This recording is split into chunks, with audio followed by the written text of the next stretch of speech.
Well, last night was a good night.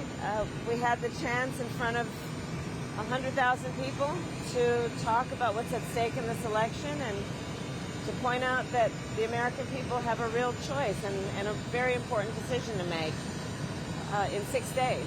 And it is about who will not only lead the country but occupy the White House, where critical decisions are made that include how we think about who we are as a nation and whether we are going to be a nation of people who attempt to unify and break through this era of divisiveness, or are we going to be a nation of people who has a president stewing in the Oval Office over his enemies list?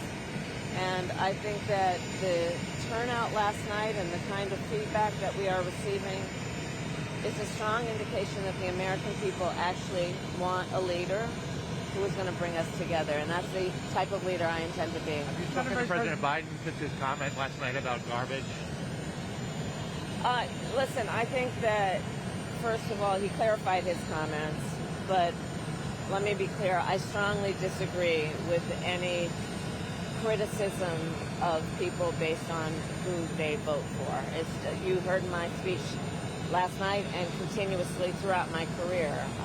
I believe that the work that I do is about representing all the people, whether they support me or not. And as President of the United States, I will be a president for all Americans, whether you vote for me or not. That is my responsibility, and that's the kind of work that I've done my entire career, and I take it very seriously. Have you spoken to him about his comments and his intentions? He did call me last night, but this didn't come up.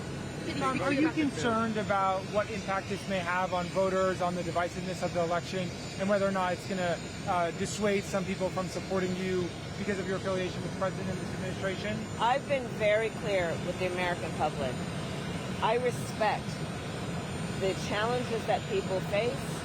I respect the fact that we all have so much more in common than what separates us, and that most people want a president that understands that gets that, and approaches their role of leadership that way. I've been very clear from my earliest years as a prosecutor. I never asked anyone, are they a Democrat or Republican? The only thing I ask folks is, are you okay? And that's the kind of president I will be. And what did you talk about with the president? Madam Vice President, on a separate subject, last night you mentioned removing people in the country who are here illegally. What do you mean? That's an immigration statement, obviously. Were you referring to people who have come here before illegally, or can you expand on what you meant by that comment? What I intend to do on the issue of immigration, as I said last night and have said continuously, is we need to fix our broken immigration system in a number of ways.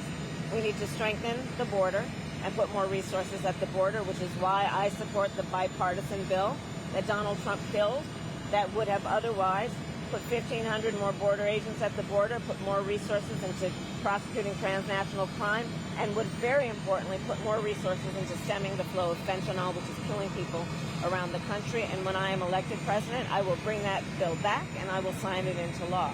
I also have done the work and in my policy going forward will strengthen what we need to do to deal with, for example, illegal entries between ports of entry. That is something that we need to tighten up. I will do the work also about ensuring that we pass comprehensive immigration reform in a way that we allow hardworking people who have earned citizenship a path to actually be able to gain citizenship because they have earned it. And that includes everyone from our farm workers to dreamers. And just to follow up on the, do you sympathise if any voters do feel Once again?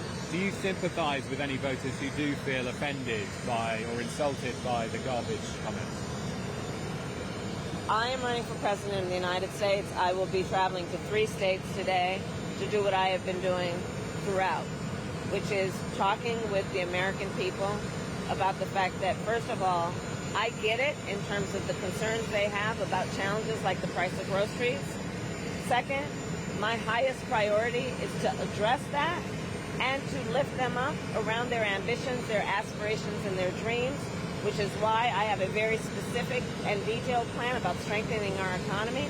Leading economists have reviewed my plan and indicated it will strengthen the economy and that Donald Trump's plan will weaken the economy.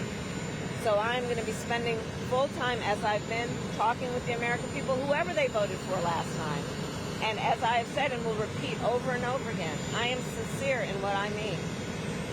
When elected President of the United States, I will represent all Americans, including those who don't vote for me, and address their needs and their desires. Melissa, are you about this?